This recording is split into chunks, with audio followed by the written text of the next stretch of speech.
Olá, boa noite, tudo bem, pessoal? Como vai?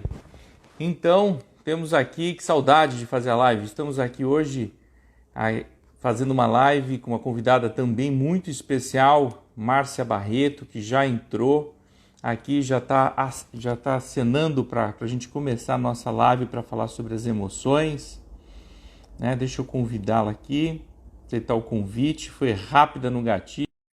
Muito bom, excelente, muito bem. Oi, Andréia, tudo jóia? A Márcia vai entrar agora. Oi, Márcia, tudo jóia? Olá, olá, Ricardo. Olá, pessoal. Tudo bem? Tá me ouvindo bem, Márcia?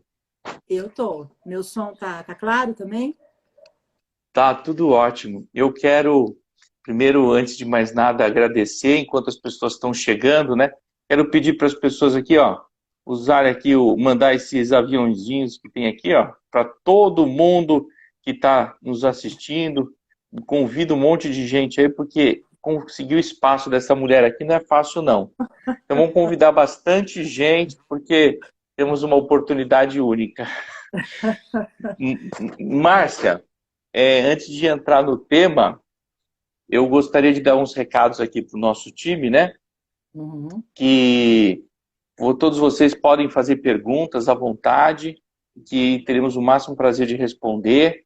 E se você está assistindo essa live depois que ela aconteceu, né? Vocês podem mandar pelo WhatsApp, pelo próprio Insta, da Márcia ou meu, perguntas, dúvidas que a gente terá o máximo Sim, prazer de atender, né, Márcia? com Então certeza. vamos começar porque o seu minuto é valioso, porque você traz muito conhecimento para cada palavra que você diz. Então eu não posso perder essa oportunidade. Márcia, eu quero só te apresentar. A gente vai falar um pouquinho aqui sobre resiliência, o caminho para lidar com as emoções. Psicoterapeuta com especialização em psicoterapia somática, mestre em psicologia clínica e psicossomática, resiliência no contexto corporativo, né? E é muito importante esse tema de resiliência, né? E resiliência é o caminho para lidar com as emoções.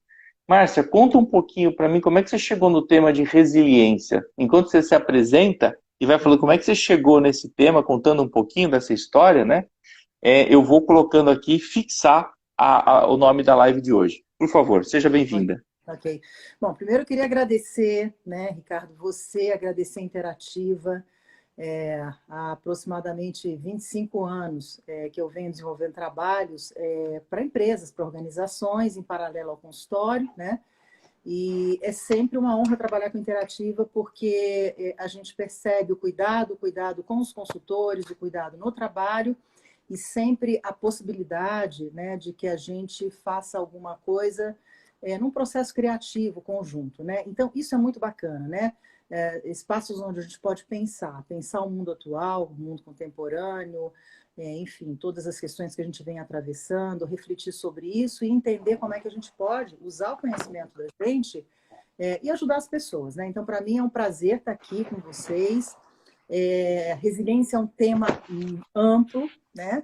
Acho que a primeira coisa que eu gostaria de conversar com vocês assim, separar um pouco a resiliência que a gente compreende do ponto de vista científico da resiliência que acabou ganhando, né, os canais midiáticos aí, que muitas vezes faz com que as pessoas fiquem assustadas e impotentes frente a essa ideia, né?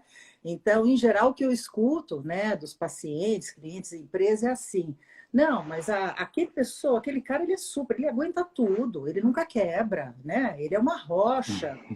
Ou o oposto, né? O gestor, que aí eu acho mais complexo, o gestor falando para a pessoa: olha, né, você não é resiliente, você precisa desenvolver a resiliência. E ninguém sabe o que é isso. Em síntese, né, é do nada para o nada, né? Então, eu acho que a primeira questão assim, acho que ficou um tema, né, popular, porque, lógico, resiliência, quando a gente pensa em resiliência, a gente pensa em força, né? E que força é essa? Quem tem? Né? Você tem? Eu também quero, né? Por que ele tem e eu não tenho? Então, é melhor eu esconder que eu não tenho. Ou seja, a gente tem uma miríade aí, né, de situações.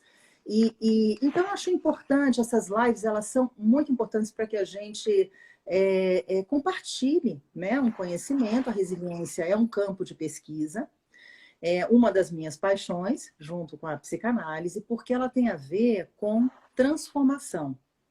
Ela tem a ver com transmutar situações, transformar situações. Ela tem a ver com processo criativo.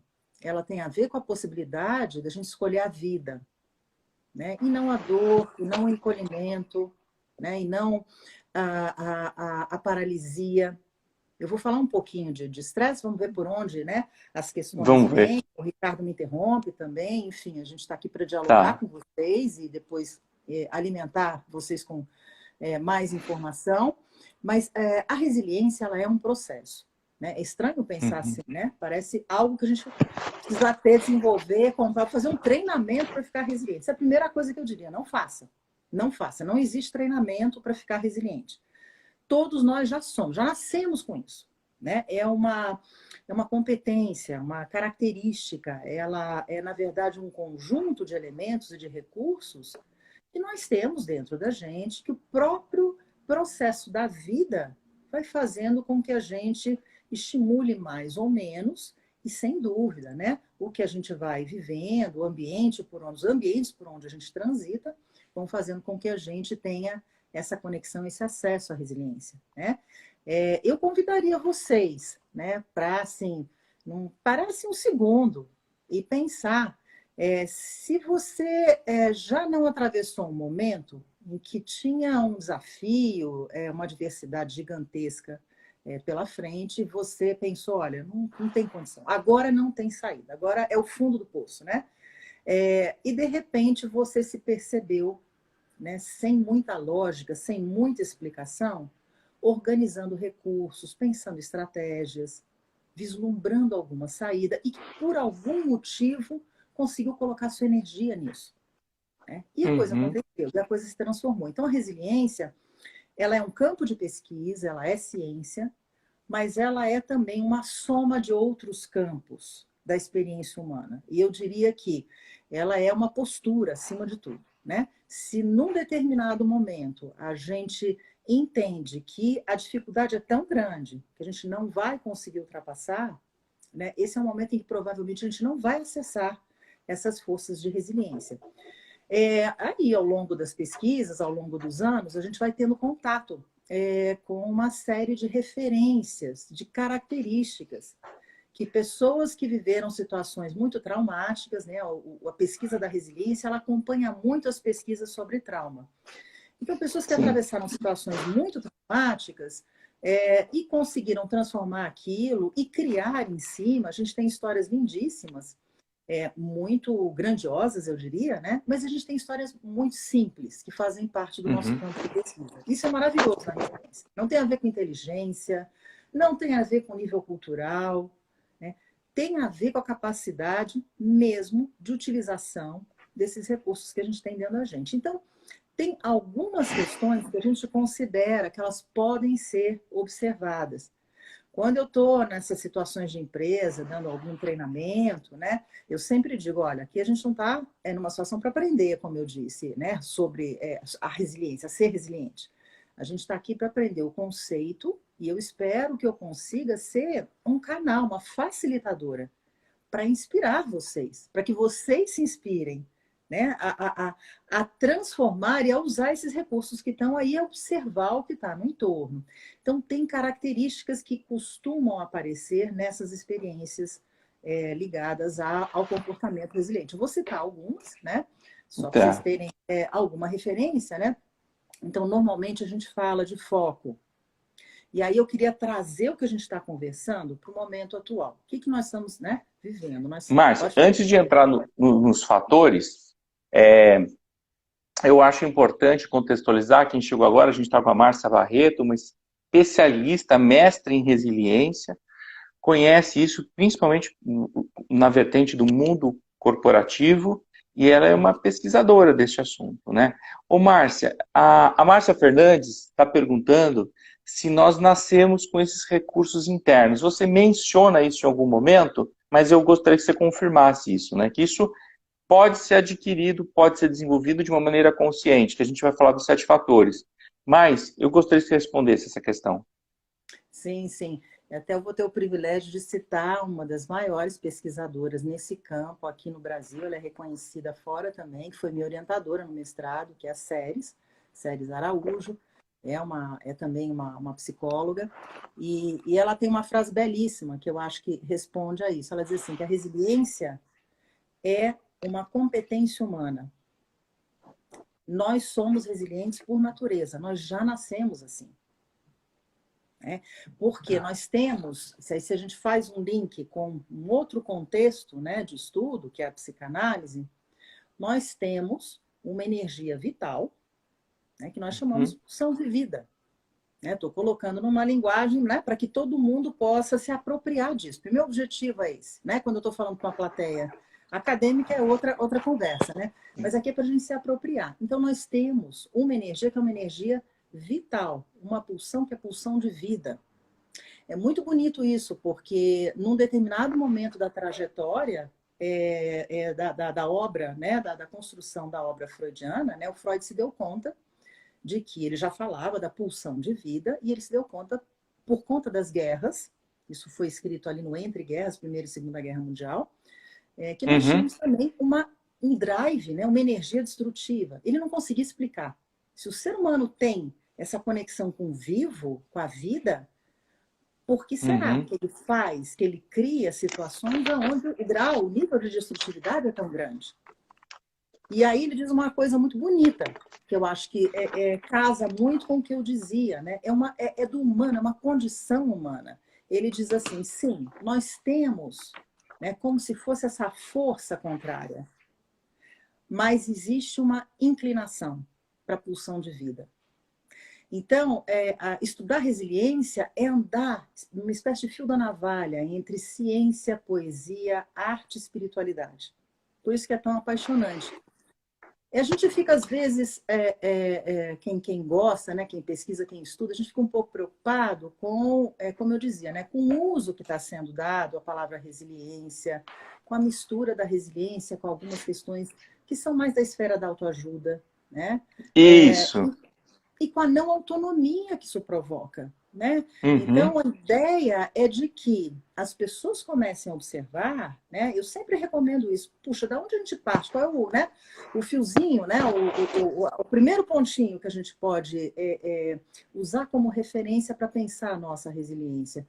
Observa como você reage frente a situações do cotidiano, das mais simples até as mais complexas, como a gente tem agora, a situação da pandemia, né? E os impactos, todos os desdobramentos, né, que essa situação provoca, observa como você reage. Se você inclina para o lado da vida ou se você inclina para este outro lado, que é uma palavra pesada, né, mas da morte, né, do encolhimento, a morte como um símbolo do que não pulsa. Né? O que é o vivo? O vivo pulsa. Né? Não sei se eu respondi a minha chará. Respondeu. Não, respondeu. E aí, eu acho que você conseguiu trazer, para quem chegou agora, vi que o Fábio chegou, chegaram pessoas bacanas aqui, uma série de pessoas, que a gente está falando com a Márcia Barreto, que é uma mestre no assunto de resiliência, que é um campo de pesquisa, né? E é um campo que a gente não está falando de autoajuda, a gente está falando de estudo científico. Márcia, você estava falando, antes de fazer a pergunta, responder a pergunta para a Márcia, você estava falando da questão do momento atual, né? E começar a falar dos fatores, né? Dos fatores da resiliência. Que independente de cultura, independente de povo, independente de dinheiro, independente de nível de inteligência, todo ser humano tem a resiliência dentro de si, né? E eu queria que você falasse um pouquinho disso agora, desse foco do momento atual. Sim. Então, o que a gente vem observando é que, por conta da duração, né, dessa experiência da pandemia e da impossibilidade da gente se localizar na linha do tempo, então é muito comum, as pessoas têm comentado que elas esquecem que dia da semana elas estão, esquecem coisas, esquecem compromissos, né? Esquecem horários de pacientes, isso já aconteceu comigo pela primeira vez na vida. Então, nós estamos vivendo um momento que ele, de cara, nos coloca numa experiência confusional, né? E de muita oscilação. Então, eu sempre tenho procurado dizer para as pessoas é que este não é um momento onde a gente vai performar nas nossas áreas, nas nossas atividades, ou quem tem uma atividade mais dentro de casa, que eu imagino que tem pessoas que estão assistindo aqui, né, que são pessoas que trabalham, não trabalham em casa porque são donas de casa, né, ou estão numa Uhum. situação de entre safra, estão sem trabalho, seja o, né, o homem ou a mulher, mas nós estamos num momento em que, para a gente construir essa carga, essa força, esse comportamento resiliente, existe um elemento central, que é a percepção de que a gente não consegue performar, não consegue produzir como a gente costuma produzir em outras condições, em outras, frente a outros, vamos dizer assim, a outras dificuldades e a outras pressões. O nível, o grau de pressão é elevadíssimo, né? Eu acredito que aquelas pessoas que são mais velhas e que viveram experiência de guerra, talvez elas tenham algum registro que nos ajude a processar e a compreender que experiência é essa que a gente está atravessando. Então, essa Uhum. história, né, das idas e vindas, da impossibilidade, né, de definir um final, normalmente experiências de muita violência, muito traumáticas, elas conseguem ser melhor suportadas quando a gente tem uma dimensão de que, olha, esse pedaço aqui que eu vou atravessar, e depois a gente, né, a coisa melhora. Então, até algo que estava no jargão popular aí, que era um novo normal, de repente eu comecei a observar, e até o pessoal da mídia começou a não usar mais isso. É, Então, é importante a gente ter em mente que não se constrói é. resiliência. Pode, se você quiser interromper, pode interromper, Ricardo. Não, Você não, sabe que eu não. sou. Pode continuar. Tá bom o raciocínio. Que não se constrói resiliência sem um pé na realidade, uma percepção da realidade, né? E uma clareza do que está em volta. Então, nós temos aí muitas pessoas tentando construir força e tentando construir resultado nas suas organizações, enfim, nas suas áreas profissionais, sem levar em consideração, às vezes até negando, né? A palavra negação entrou no nosso jargão também, negando algo que é sistêmico, que nos afeta a todos e que nos deixa Corta. bastante instáveis do ponto de vista emocional. Então, a resiliência, ela só acontece, isso é muito interessante, né? Ela só acontece em situações de extremo. A gente, quando realmente está usando critério para fazer pesquisa, a gente separa a reação do dia a dia frente a uma dificuldade, né? Então, eu superei, eu fiz algum tipo de, né, adaptação, montei uma estratégia que deu certo, às vezes até uma estratégia que não é saudável. Vou dar um exemplo que acho Uhum. que esse é imbatível. A pessoa está exausta, e em geral nós estamos exaustos, né? Trabalhando muito, essa história de trabalhar frente, né? A tela, não mais só para alguma coisa pontual, mas o dia inteiro, né? Na É. nossa área, a gente realmente vem sofrendo impactos muito expressivos, porque não era uma experiência que a gente tinha, né? Então, Hum. toda essa transformação, às vezes vai gerando um grau de exaustão, de cansaço, que a pessoa chega no final de semana e fala assim, eu vou tomar uma bebida, vou relaxar. O que eu O tenho álcool. observado na clínica é que pessoas que não tinham um padrão de dependência, de adição, começaram a apresentar esse tipo de coisa. E aí a gente está falando de um movimento de utilização, de compulsão, de uso de álcool, drogas e tal. Mas o que a gente começou a observar também, pensando nessa área estritamente comportamental, né, que é a minha, que é onde eu vou, né, me posicionar aqui na minha fala, um uso compulsivo de outras coisas, excesso de limpeza, excesso de consumo, né? Fazer coisas para se proteger de algo que eu não sei de onde vem, nem sei direito o que é. Então, é um mau uso dos recursos. E o que acontece nesse cenário? A nossa mente está inteira ocupada tentando criar um processo de defesa, quando na verdade a gente não está sequer olhando para o que está em volta. Então, a angústia de enxergar o que se coloca na realidade é maior, né, do que eu posso suportar. E aí a gente tem tipicamente, né, um quadro, uma reação de estresse. Então, quando isso se intensifica, qual é a situação, né, que a gente tem como resultante? A gente tem um nível de estresse que deixa Uhum. de ser aquele estresse positivo, propulsor, Eu agora, neste momento, estou em reação de estresse. Eu não poderia Mas, não estar para falar aqui com vocês, para articular pensamento, né, para tentar entender um pouco de que tipo de questão está vindo rapidamente aqui na tela. Então, assim, perfeito. esse é um estresse que a gente chama de estresse positivo. É o que a gente chama de eu-estresse, inclusive, né? A partir de um certo ponto, e principalmente quando esse estresse é continuado, e eu começo a usar, como eu dizia, ajustes, estratégias que elas não fazem uma descarga efetiva da carga emocional acumulada, da Uhum. energia psíquica que foi acumulada no aparelho psíquico, qual é a situação que eu tenho? E aí eu convido vocês a pensar realmente numa curva, né? Uma curva onde a gente tem uma subida que representa um acúmulo de excitação, de preocupação, de energia, né? Um determinado momento onde o aparelho psíquico está lidando com um quantum de energia emocional que ele é capaz de suportar. Eu não gosto de fazer paralelo com Uhum. máquina, né? Porque o corpo humano a gente não pensa nesse paradigma, mas eu acho que ajuda pra caramba. Às vezes, até quando eu estou falando disso, eu falo, olha, pensem num sistema de tubulação. Então, o fluxo de energia entra, ele precisa ser descarregado por alguma via.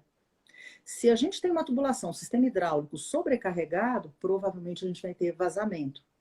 E agora a gente traz de volta para o que a gente chama de aparelho psíquico, né?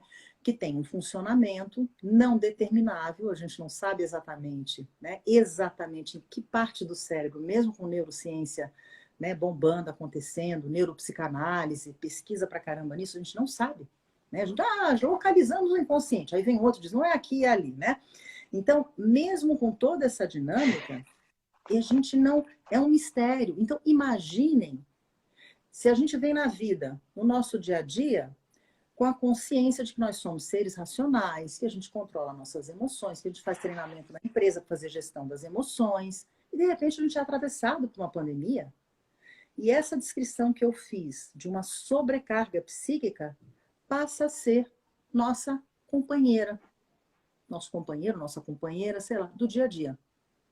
Uhum. Se eu não localizo isso, se eu não percebo que tanto que está entrando e que recursos eu estou usando para fazer a descarga, ou se eu uso recursos que não são recursos que permitem uma descarga efetiva, por exemplo, a história da bebida, é o aumento gigantesco do uso, né, de medicação, né, das mais diferentes para conseguir dormir. Né? Isso. É o uso de substâncias para conseguir ficar depois acordado. Então, esse é o cenário que a gente vem vivendo. E nós não temos, nós não somos de uma cultura que valoriza aquele que diz, gente, não estou aguentando, estou É. frágil. E Você a quer fazer uma cobrança. observação? Pode fazer, É, Ricardo. eu quero fazer uma consideração que é um testemunho, né? Então, o que você está descrevendo, eu senti durante muito tempo dessa pandemia, exatamente o quadro que você descreveu, outras pessoas estão descrevendo, e eu senti essa ansiedade, esse Isso. impulso, essa pressão muito alta, e ao mesmo tempo eu cheguei e eu estava na sacada da minha casa, e lá tem umas bebidas assim, né? E várias vezes eu me peguei, e eu não sou uma pessoa que bebo, nem socialmente, raramente eu bebo alguma coisa, e eu me peguei várias vezes olhando para garrafas de uísque, ou e assim, falando assim, acho que eu vou pegar. Mas assim, eu posso contar que eu tive uns 5 vezes esse impulso nessa pandemia. E eu falei, não, não vou, porque não é, isso aqui não está sendo o motivo desse impulso é outro. E eu também percebi uma grande quantidade de vezes que insônia, absurda, né? Sim. E assim, Exato. e é muito bacana, Márcia, acho que isso que você está trazendo, porque isso, falar abertamente, eu não tenho problema nenhum, quem cuida da minha vida sou eu, mas as pessoas na sociedade não conseguem falar isso e são cobradas de espaço onde você passou tranquilamente por um período que é de guerra, né, que é o que você falou, que só as pessoas que viveram aí a Primeira e Segunda Guerra Mundial, se tiver algum registro dessa memória que pode ser parecida, né, onde você, às vezes, quer estar dentro de casa, você quer dar uma saída, para dar uma volta, eu preciso arejar minha cabeça. E você lembra, cara, mas lá fora que está o perigo. O inimigo está ali fora, como é que eu vou sair lá fora? Exato. E esse quadro ele só vai somatizando.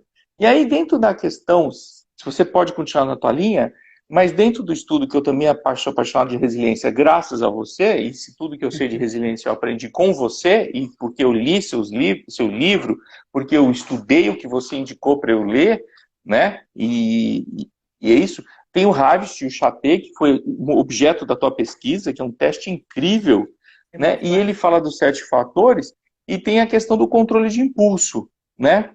Isso que conta um pouquinho, contextualiza para mim um pouco isso. Então, os estudos da resiliência, eles vieram dessas situações extremas, né? Então, basicamente, no início, crianças expostas a níveis de violência muito grande, e nesse período, o que o pessoal acreditava, os pesquisadores, é de que existiam seres humanos invulneráveis. Olha que coisa, né? Gente que não ia ser abalado daquela forma tão violenta como aquele outro exposto à violência. Então, durante muito tempo, as pesquisas andaram por aí. Num determinado momento, os pesquisadores começaram a perceber que não, né? De jeito nenhum. A questão não tem a ver, é impossível, não existe invulnerabilidade quando a gente pensa em resiliência. Porque em algum momento, aquela situação, ela vai afetar aquele indivíduo de alguma forma e ele vai precisar construir uma resposta. Outra coisa que eles começaram a perceber, que às vezes a pessoa, ela apresentava um comportamento resiliente frente a uma situação de muita dificuldade, por exemplo, perdeu o emprego, citar um, né? E no momento seguinte, ela passava por uma outra situação difícil, por exemplo, separação, divórcio, e aí ela não suportava. Então, mas espera aí, eu não era resiliente? Então, a resiliência não é uma conquista, ela não é um status quo. Ninguém pode afirmar que é resiliente, porque a resiliência ela é viva, né? Ela conta exatamente dessa interação da gente com a realidade de fora. Tem um outro aspecto muito bacana também, o Ricardo perguntou, né? Como é que a resiliência apareceu, né? Surgiu na tua vida? Eu acho, de uma certa forma, eu sempre tive interesse nessas questões do adoecimento, as questões de corpo-mente. Como é que, de repente, um sintoma aparecia? O que aquilo contava da pessoa? Né? Por que aquela pessoa, de repente, fez um sintoma tão severo que ela precisou transformar a vida dela inteira? E por que algumas pessoas viviam, por exemplo, um câncer, né, que é algo dramático, e comentavam depois, bendito câncer. Então, de tanto trabalhar com esses temas, né, na clínica e também, né, nas empresas, nessa época nem se falava muito em resiliência aqui no Brasil, né? É um campo de pesquisa relativamente recente. Eu comecei a me interessar pelas questões corpo, mente e tal, e daí eu cheguei nesse terreno das psicoterapias somáticas. Eu fui estudar, tem 2 nomes aqui, que enfim, né? O nome análise bioenergética, biossíntese, mas enfim, são abordagens, são nomes que parecem esotéricos, e não, são abordagens dentro da psicologia, né? Essas abordagens nascem da psicanálise. Né? Então, em Freud, depois, um tempo depois, vem um cara que foi muito importante, que foi o Reich, se preocupava com a história de que, puxa vida, né? A gente cuida das pessoas dentro do consultório, mas o mundo as adoece. Essa era a equação do Reich. Né? Ele era bem político, ele era bem, né? Enfim, ele discutiu, brigou bastante e era um cara que não tinha muita política para lidar com as coisas, não. Mas, em síntese, é entender a relação do ser humano com o meio que o cerca, sempre foi, né, uma paixão minha, para além do funcionamento individual, né? Os traumas, das questões individuais, mas entender essa interface. E entender, né? Acho que essa coisa, né, é um projeto para a vida, né? Por isso que eu não me canso. Entender o que determina o adoecimento. Porque nós temos nomes, a gente pode rotular. né? Aqui a gente tem, sei lá, uma histeria, aqui a gente tem uma psicopatia, aqui a gente tem uma perversão, tem milhões de escolas, milhões de nomes. Mas o que isso conta da gente? Será que os sistemas que nós criamos, e aí eu convido vocês a pensar, né? Porque o fato de eu gostar de estudar e ler sobre isso não me protege de nada, né? Eu já tive que viver situações que eu pensei, eu falei, puxa vida, deixa eu lembrar daquela, né? Aquilo que eu li, mas nem lembrava, porque a mente... Mas Márcia, eu acho... mas eu acho que assim, que é uma coisa que a gente precisa tirar da frente, né? É que não é porque a gente estuda e gosta do assunto e discute o assunto, e a gente passa e se trabalha no assunto, que a gente é imune ao assunto. Eu acho que a única vantagem competitiva que a gente tem nesse negócio é que a gente entende o que está passando, quando entende, né? Porque a gente consegue ajudar o outro, né? Porque a gente está fora de nós. Agora, a gente também precisa de ajuda do outro para a gente, né? Sim, sim, eu acho que eu não acredito em analista, em psicanalista ou psicoterapeuta que não faça sua análise pessoal. É um dever de casa, né? É como um atleta que não treina, né? Então eu dizia para vocês que não tem invulnerabilidade, né? E que de fato todos nós estamos expostos. Essa máxima, eu fiz até um trabalho recentemente com uma empresa e nessa tipo uma mesa redonda itinerante tinha um médico junto comigo e ele falava, né? Todos somos vulneráveis, né? Tava começando a pandemia e eu dizia e todos somos vulneráveis ao medo, à ansiedade que isso vai provocar em nós. E assim a gente foi trabalhando um grupo atrás do outro. Não tem vulnerabilidade, não tem conhecimento que nos salve. Tem atitude, né? Tem, né? Falando um pouquinho da questão dos fatores, né? De resiliência, né? O Ricardo citou 2 autores, que são autores muito bacanas nesse campo, tem vários outros, tem, enfim, algumas pessoas que produziram mais recentemente algumas referências muito importantes que ajudam muito, mas em síntese, né? Assim, já dá para a gente matar a charada. Os primeiros fatores dizem respeito a como a gente lida com as emoções da gente, né? Isso não quer dizer não sentir, é o oposto, né? A maioria das pessoas, quando chega no trabalho terapêutico, que agora a gente está recebendo mais demanda do que o habitual, né? A pessoa às vezes não quer um trabalho terapêutico, ela só quer entender o que está acontecendo com ela, ela quer uma intervenção, né? E aí ela diz assim, mas eu não quero falar sobre isso, né? Porque a pandemia, o que ela está fazendo com a gente? Ela está trazendo à tona o que estava latente. Em outras palavras, o que estava bem guardadinho nas gavetas, que a gente organizou durante a vida, né? Houve uma turbulência e caiu tudo para... Então, a gente está lidando com experiências, memórias, não dorme, pensa, a memória cruza. Do meio do dia, alguma coisa cruza, que são os devaneios. A gente sonha, né? Às vezes, quando consegue dormir mais profundamente. Então, nós estamos sendo atravessados por ameaças, né, externas, concretas. Inclusive, eu não sei, acho que não tem fórmula, mas se eu pudesse falar alguma coisa, tomem cuidado com excesso de exposição ao mídia, WhatsApp, tudo que é tipo de mídia, né? Porque a gente tem que fazer contorno para isso. Né? De novo, a metáfora, eu adoro a metáfora da água, né? Tem que ter um leito de rio para o fluxo forte passar. Né? Se a gente isso mesmo. muita informação entrar, então quais são os canais, quais são as referências? Eu recebo coisas de pessoas que eu reputo como pessoas muito pensantes. E eu falo, mas não é possível que essa pessoa está mandando isso.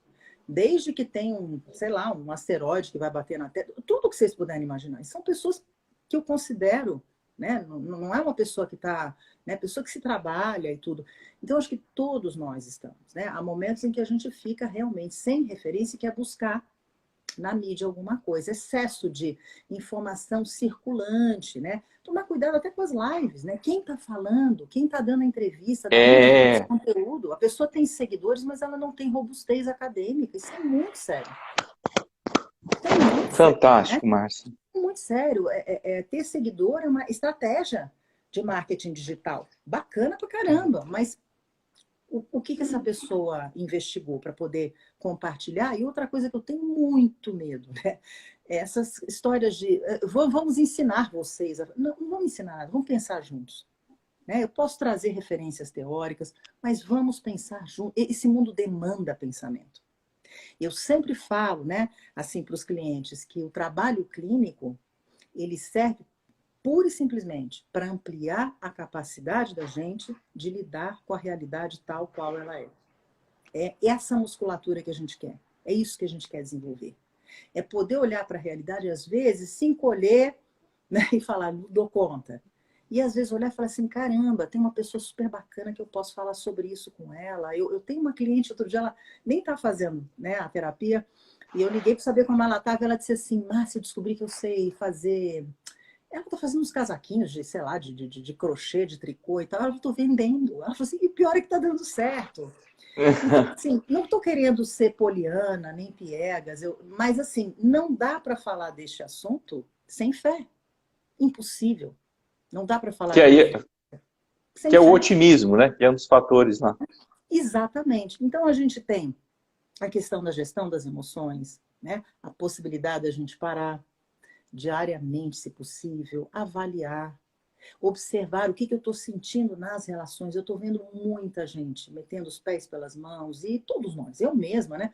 De repente a gente está dando tiro no pé, porque está brigando com a pessoa que não é a pessoa. O alvo não é aquele. Agora isso está muito ampliado, né? Sensações assim, de pânico, de medo, que fazem com que a pessoa se isole, muita gente isolada, muita gente que vai para o outro extremo, para um lado maníaco. Então, antes da liberação aqui do isolamento social, em vários lugares, as pessoas já estavam saindo e bombando e fazendo coisas. Então, como é que a gente lida Que é a, com nega... isso? que é a negação, né? Que vai para o lado da negação, Vai né? pro Do lado. enfrentamento. E aí tem explora um pouco o controle do impulso. Tá. Agora, deixa eu só falar uma questão sobre negação que eu acho importante, porque também essa história da negação, por questões aí macro, né, políticas, a palavra Tá. negação parece que tornou um diagnóstico, né? Eu não nego, então eu tô da Eu fronteira nem para falei, cá, eu eu nem me sou associei a isso. salgada, né? É, Eu nem associei a isso quando eu falei. não, mas é porque ficou muito na mídia. E tá correto, né? Às vezes a gente tem mesmo um comportamento maníaco, e a pessoa acha que pode tudo, e não é assim, né? É real, né? Os cientistas estão lá mostrando. Mas o que é a negação? É um mecanismo de defesa que existe para equalizar essa intensidade que eu estava descrevendo do aparelho psíquico. Então, lá na virada do século, 1900, 1920, 1930, o Freud, antes né, desses mais atuais psicanalistas, ele já estava discutindo isso. A relação, para quem é da área de exatas aqui, né, vai ficar mais confortável, né? Que às vezes o pessoal fala, não vem me falar, né? É relação, quantidade e qualidade. Qual é a quantidade que meu aparelho psíquico suporta? E como eu dou sentido, significado para isso, que representa o passo seguinte, que é a possibilidade de eu pensar aquela questão. E não me jogar na ação, que é o impulso, Ricardo. O que é se jogar na ação? Estou falando de uma forma bem resumida, se tiver algum colega aqui, né? Depois eu estou à Entendo, né? disposição para compartilhar minha visão, assim, né? Mas aqui para a gente ser prático, para a gente trazer as pessoas, né, para um pouco mais para esse lado do que é pensar sobre, né? Parece uma coisa tão óbvia, não é tão óbvia. Né? Uma das grandes dificuldades que assim, que eu vejo que é nossa, né, dos seres humanos, é pensar as coisas. A gente prefere agir. Dentro de empresa eu vejo isso direto. As É, pessoas têm que fazer, né? O Ricardo, imagina, aí eu estou falando, né, um monte de reunião e sai fazendo. Nem fechou um raciocínio, tem um senso de urgência. Se você fala, opa, peraí, se o tom de voz for um pouco mais convidativo para pensar, o pessoal fica, né? Então nós temos uma cultura, né? É a nossa cultura que nós construímos. Eu acho que é um momento lindo, assim, sabe? É difícil demais, né? Assim, talvez, eu realmente nunca pensei em falar sobre resiliência num momento como esse. Olha o que, né? Como a vida é surpreendente. Quando eu falava das pesquisas, falava, não, a criança em situação assim, a gente estuda muito os sobreviventes do Holocausto, várias sim. histórias, para tentar identificar essas características. Esse é o lado da pesquisa, né? Então, pelo lado da psicanálise já é um outro olhar, né? Né, tem uma outra pegada. Mas o que a gente percebe é que o impulso, ele tem como característica central a possibilidade de promover essa descarga que eu falava. o reservatório está cheio demais. Ou eu produzo uma ação, ou aquilo vai aparecer. Se eu não puder pensar, vai aparecer numa fala, que pode ser impulsiva também, aqueles momentos da vida que a gente fala, meu Deus, por que eu escrevi isso no WhatsApp, né? Meu Deus, Aham. por que eu falei isso nessa reunião? Por ter calado a boca, era um segundo mais e dava tudo certo, né? Então, o impulso tem isso. Se esta energia não puder ser expressa por alguma dessas vias, ela pode ser expressa via sintoma. E a gente tem níveis diferentes de sintoma. E aqui a gente está num momento do estresse, daquela curva que eu falei, que ainda é um momento inicial. Nós estamos falando de uma transição do estresse positivo para o que a gente chama de estresse negativo, onde o organismo está em alarme. Né? Então, Uhum. se tem gente aqui da medicina, né, o organismo se monta. O estresse ele é defensivo, ele é positivo nesse sentido, ele é uma preparação da gente para lidar com as coisas. Nesses tempos de pandemia, é natural que a gente queira fazer mais coisas, queira arrumar tudo. Às vezes eu escuto, né, eu mesma, né, que sou muito ativa, de repente, que arrumou tudo? Está arrumando de novo, né? Então, a gente 50 mil projetos, aí refaz. E a gente não para um segundo. O que é isso? É a ansiedade sendo esvaziada. Não é ruim. O problema é quando isso vira um padrão. E isso me impede de fazer uma análise mais criteriosa, crítica do que eu estou fazendo, né, de como eu estou cuidando do meu corpo. Aí eu acho que entram coisas muito básicas mesmo. O Ricardo está falando de sono. Né? Não tem problema, se a pessoa está com muita dificuldade para dormir, conversa com alguém, conversa com o médico, faça uma consulta, vai buscar algum suporte medicamentoso, que seja homeopático até, né, alopático. O que, na visão psicológica, não se deve fazer é ficar com sono descontinuado ou impossibilitado durante muito tempo, porque sonhar é trabalhar as questões emocionais. Quando a gente está sonhando e lembra do sonho, né, tecnicamente, se a gente entra lá na onda X de cérebro, né, a gente entra em processo de sonho. Mas se o sono está interrompido, a gente não acessa essa onda. Então, a gente não sonha. E o que acontece no sonho? Esses conteúdos inconscientes que estão sendo convocados por conta de um cenário ameaçador, por conta das angústias que a gente está vivendo, né, eles precisam conversar, eles precisam vir à consciência. Se eles não puderem vir, a gente vai ficar fazendo esse esforço de botar, que nem botar, né, alguma coisa debaixo de uma boia, debaixo da água, né, e esse esforço é exaustivo. Aí a pessoa Boa fica comparação. exaurida durante o dia, exaurida e não consegue descarregar isso via sonho. Então, o sonho material é muito rico para a gente entender, né? E lógico, a gente sabe que ele vem todo cheio de símbolos, né? Ele não é exatamente o que, né, apresenta, mas o sonho é um recurso muito rico para a gente entender que medos são esses. Cada um de nós tem um, né? Eu penso que o corona, ele tem uma forma para cada um de nós. Se a gente fosse, né? Como é que ele se, qual é o visual, né? Qual é a ameaça? Pensa na maior ameaça da sua vida. E a gente vai começar a ver um monte de relação. Medo do quê? De ficar paralisado? De ficar preso? Medo de falar da morte? Eu fiz um grupo, mas só tinha executivo. E eu achei incrível, como a gente está falando, né? De que esse é um tempo que o lado... Se a gente pode pensar em aspectos positivos, né? Diante de uma tragédia como essa que a gente está atravessando, né, é a gente poder falar mais livremente de certas coisas que a gente não podia falar antes. Publicamente, assim. E teve um executivo que se virou e falou assim, eu não consigo... Ele tinha contraído, né, a Covid e ficou bem, tudo, né? Ele disse assim, eu não dou conta de lidar com morte. O assunto morte me transborda, me atravessa, me inunda. E é isso mesmo, né? Se ele quiser falar sobre isso, aprofundar, né, investigar isso, ele vai ter que fazer a terapia, a análise. Mas eu acho muito perigoso a gente ficar falando em terapia em tempos assim, né, para todo mundo. Eu penso que a gente precisa encontrar uma forma de desenvolver musculatura e de ajudar os outros que não têm acesso. Eu estou atendendo pessoas que não É, têm condição de pagar, mas não dá para atender todo mundo. Né? Pode falar, Ricardo. é. Não, eu ia colocar que você falou de musculatura, né, para atender as pessoas, que é exatamente esse projeto que nós montamos com você.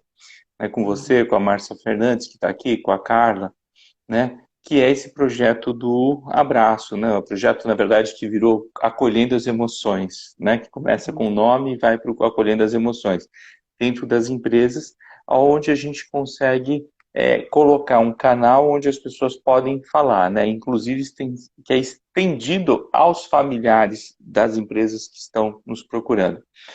E nem tudo, e aí por isso que eu fiz a ponte, né? Que nem tudo que a gente está propondo, né? Nós, quando eu falo você, eu e o grupo, é terapêutico, né? A gente começa até com intervenções menores de 30 minutos de acolhimento, para depois desse acolhimento identificar se ali existe ou não a possibilidade de ir para uma terapia. E mais do que isso, né, que você falou, assim, e com pessoas, com profissionais, né, que tenham realmente registro, que são pessoas sérias, né, e isso que é o que você fala, né, e também tem eu vou usar até um termo que você usa, que é musculatura para lidar com o improvável, porque o Raj e o Chatê, quando vai, dentro do material todo que a gente estudou, através de você, comenta isso, né? Quando a gente acha que o mundo corporativo, diferente do mundo de caos, de uma pandemia, etc. e tal, os grandes executivos sofrem processos de resiliência, umas dificuldades violentas e adoecem, né? Muitos executivos adoecem. Também no mundo corporativo, né? E o que eu queria trazer agora é um outro olhar, que é o olhar lá do otimismo, né? Que também é um dos fatores que eu fui estudar para conversar contigo. Né? O otimismo de que vai ter que ter fé no futuro para sair disso. Né? Então, dormir bem é importante. E o otimismo, acho que é uma coisa importante da gente pensar, né? Para sair deste lugar. Eu não estou aqui criticando. Uma vez me perguntaram, eu estava numa escola, falando com alunos que fizeram vestibular para psicologia. E eu nunca vou esquecer isso, que um aluno falou assim, Márcia, você acha que é legal ler livro de autoajuda? O que você falaria? E eu falei assim, eu prefiro 1 milhão de vezes que a pessoa leia muitos livros de autoajuda, mas que ela não fique em silêncio, que ela possa expressar. Que não importa se ela vai falar, cantar, dançar, mas que ela tenha algum, né, desenhar, faça alguma coisa que permita, né, que toda essa vivência que está ali, impossibilitada de ganhar forma, né, de ganhar acolhimento, que ela possa encontrar caminhos. Às vezes a gente se surpreende, a gente começa com uma coisa muito simples e aquilo é transformador para a pessoa. Né? Eu acho que a gente nunca sabe quem é terapeuta. Para mim, terapeuta, né? Psicoterapeuta é uma coisa, você estuda, faz curso, tarará, psicanalista, se mata de estudar. Mas terapeuta, tem pessoas que são terapeutas, é de alma. A gente nunca sabe aonde aquela pessoa vai tocar na gente. Eu já fui tocada por pessoas, a pessoa fez um comentário e me desmontou. Eu me lembro de uma situação que eu fui tomar um café, a pessoa me atendeu no balcão e eu estava numa situação de furacão. Eu tinha ido trabalhar fora e o nosso trabalho foi interrompido porque a gente, né, foi surpreendido por um furacão que não tá, enfim, foi uma loucura. E depois de ficar, né, literalmente trancados, né, os colegas de outros países, nós éramos em 2 brasileiras, a gente conseguiu um voo para voltar. E a gente não tinha sinal, não tinha telefone. Ou seja, era um cenário, talvez depois da pandemia, a gente vivesse de um jeito diferente. E quando a gente chegou no aeroporto, não tinha onde sentar, era um mar de gente, não sabia direito onde era o voo. E a moça do café, né? Ela olhou para mim e disse assim, a senhora quer um café? Eu falei, quero. Ela disse assim, a senhora está bem? Eu respirei fundo. Ali eu pude chorar. Depois de uma semana, né? Tentando resolver e tentando... A gente não tinha hotel para ficar. Porque chegou gente na cidade, a gente tinha que sair, porque a gente ia para outra cidade no interior para fazer a reunião. Então, a gente nunca... Ela me viu, essa mulher me enxergou. A gente nunca mais se encontrou. Então, não duvidem disso. Né? Às vezes é uma pequena coisa. Eu tomo muito cuidado quando eu falo de autoajuda. É porque eu me sinto confortável para falar neste tom, né, do otimismo quando eu estou ancorado em algo científico e que me dá recurso para trabalhar, porque a minha vontade é trabalhar com as pessoas, não é só acolher. Mas, às vezes, o só acolher é muito importante. O acolher que permite que a pessoa verbalize, dê nome ao que ela está sentindo. O que está acontecendo hoje em dia direto nas empresas, né? E, de novo, né? Às vezes é o executivo sênior, é o CEO, a gente não tem essa questão, né? Da posição, do recurso que a pessoa tem, do plano de saúde que ela tem. O medo vem mesmo. O cara preparou a vida dele para alguma coisa, ele está vendo. Então, inclusive, quanto mais assim controlador, né, mais controladores nós, né, a pessoa é, mais difícil fica. Então, o otimismo não tem a ver com ficar com essa energia e positivo e acolher o outro. E agora a gente sai se abraçando, até porque nem pode se abraçar mais. Eu não sei como a gente vai viver, né? Eu literalmente não sei, né? Porque eu adoro abraçar, beijar. Então, eu acho que assim, o que o Revich e Chappé, lá os dois, né? Esse casal colocou e os outros autores falam, é que o otimismo é assim, eu sei que tem um cenário muito complexo, muito difícil, mas em algum lugar dentro de mim eu acredito que eu vou encontrar estratégias, recursos, que eu vou conseguir pensar soluções. É diferente de um otimismo que é um pouco assim ingênuo, que é um pouco infantil e que é dessa ordem do acolhimento, que às vezes vai sendo divulgado e que a pessoa se sente muito bem naquela hora. Foi um abraço incrível, tá quentinho, só que ela vai voltar para a vida. Então, lógico, né? Eu trabalho com isso, né? Meu eixo central de trabalho é a clínica, né? O que eu faço é transitar e trabalhar com pessoas assim, cada milhões de anos que eu, né? É que eu acho que, né, é incrível os lugares que a gente chega quando a gente começa a conversar. Mas não é fazer psicoterapia para todo mundo. Se tem gente de empresas, tem pessoal de RH está muito debaixo de pressão. E isso é uma questão que a gente quer no nosso projeto, né, Ricardo? Sim. Fazer escutas, montar grupos de escutas, de acolhimento, de organização de ideias. E o que está acontecendo com os RH? Está vindo tudo para eles. Então, é como se aquela pessoa representasse, né, o mal. Olha, né, eu estou sofrendo. Outro dia eu tenho uma cliente que é de RH, ela falou assim: tinha uma funcionária limpando uma máquina copiadora, que é do nosso andar, com um paninho na minha frente, me mostrando que ela estava limpando sozinha com o álcool gel dela. Ela é só, né, ela não é nem uma gestora, ela é só uma analista que está ali. Então, né, a impotência, a sensação de não saber o que fazer, a questão das demissões, de aprender rápido as coisas todas jurídicas, né, as mudanças todas, o pessoal está muito angustiado. Né? Se tiver gente de RH aqui, eu Isso. diria, sabe?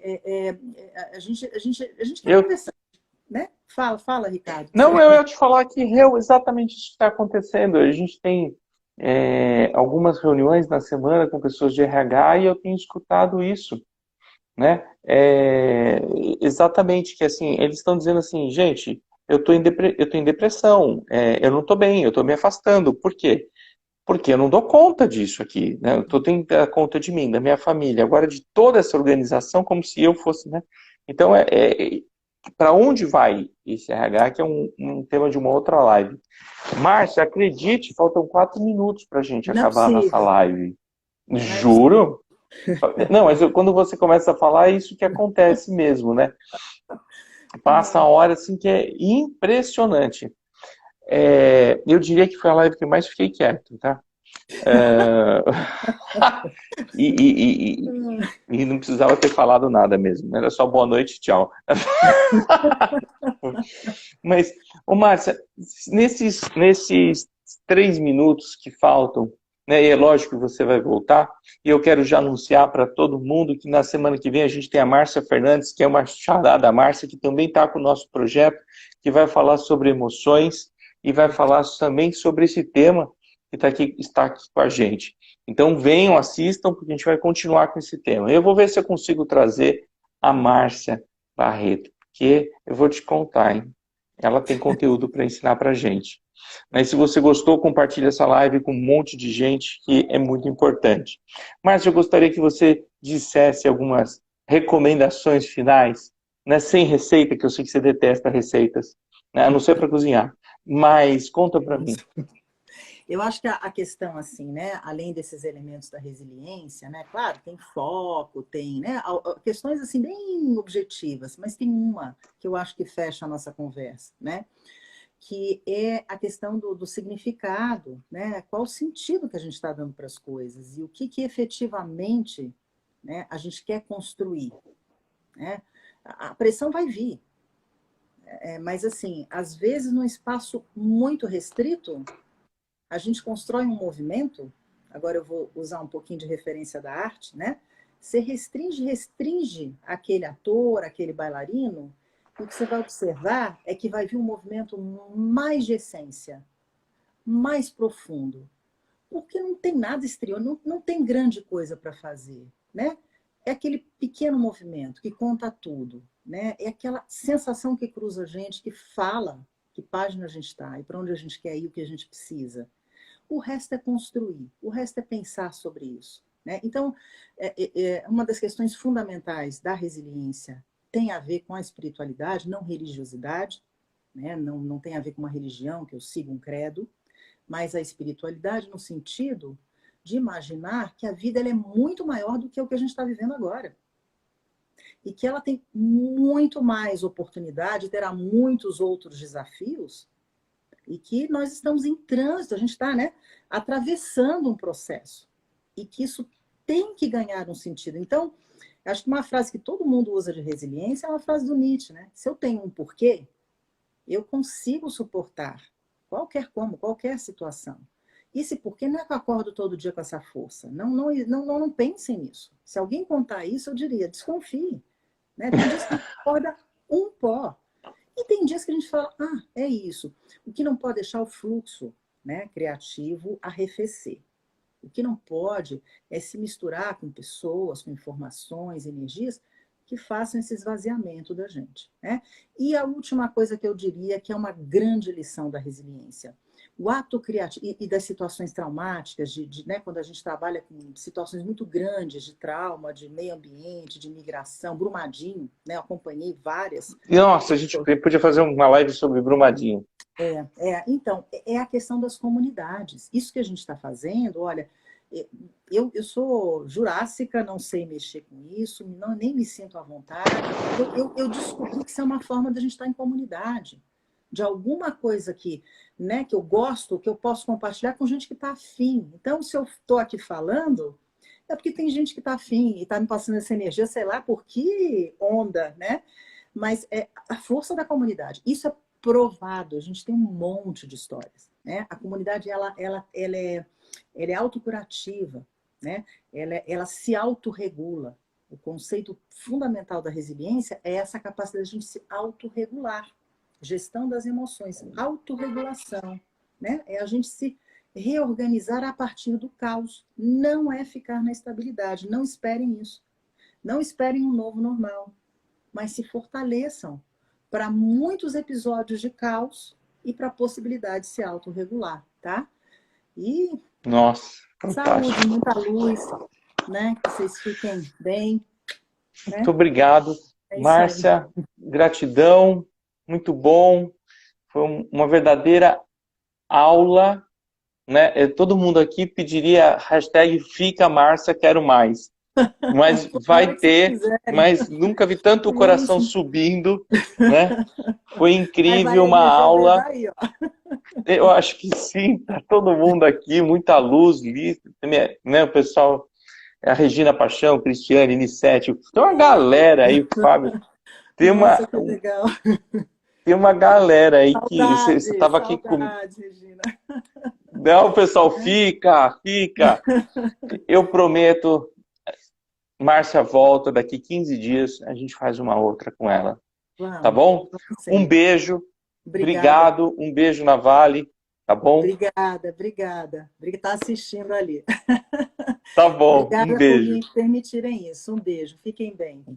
Amém. Obrigado. Tchau, tchau. Tchau.